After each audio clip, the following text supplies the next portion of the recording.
Avant de vous dévoiler la tendance astrologique, pour cette semaine, je vais vous parler de Mercure. À peine plus grande que la Lune, la planète Mercure est la plus petite du système solaire, 20 fois moins massive que la Terre, c'est aussi la plus proche du Soleil.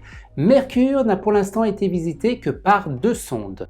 À la surface de Mercure, quasiment dépourvue d'atmosphère, la lumière du Soleil est 7 fois plus brillante et intense que celle sur la Terre et notre étoile apparaîtrait 3 fois plus grande dans le ciel pour un observateur. Dans le domaine astrologie, Mercure est la planète qui gouverne les Gémeaux et les Vierges.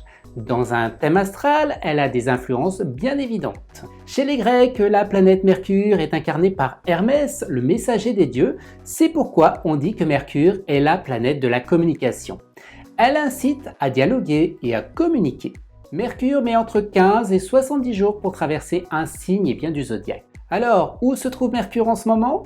Mercure se trouve dans le signe de la Balance. Et lorsque Mercure est en Balance, elle a une aisance dans le rapport avec les autres. Mais attention, dès mardi, Mercure sera en mode rétrograde. Cette période peut être un peu plus difficile, alors essayez d'éviter les conflits, la communication agressive et favoriser la gentillesse. Les signes qui seront les plus touchés sont les signes d'air, les Balances, les Gémeaux, les Verseaux, mais aussi aux 2 signes en aspect favorable, les Sagittaires et les Lions.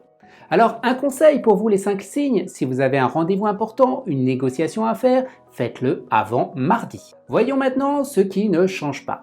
Le Soleil et Mars poursuivent leur trajectoire dans le signe de la Balance. Lorsque le Soleil est en Balance, l'accent est avant tout mis sur nos rapports avec les autres. Vous chercherez à apporter le bien autour de vous.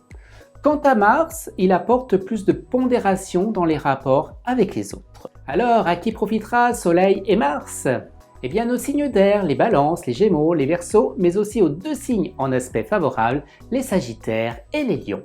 On termine avec la dernière planète rapide, celle de l'amour. Je veux bien sûr parler de Vénus. Vénus poursuit son cheminement dans le signe du Scorpion. Cette Vénus en Scorpion est très magnétique, très intense, passionnée, elle a une véritable profondeur des sentiments et est très attachée à la sécurité et c'est probablement la Vénus la plus possessive du zodiaque. Son amour est très puissant, il se dégage d'elle d'une soif de domination affective. Vénus est très sensuelle et sexuelle dans son comportement. Alors, à qui profitera Vénus cette semaine ? Nos signes d'eau, qui sont les Scorpions, les Poissons et le Cancer, mais aussi aux 2 signes en aspect favorable, qui sont le Capricorne et la Vierge.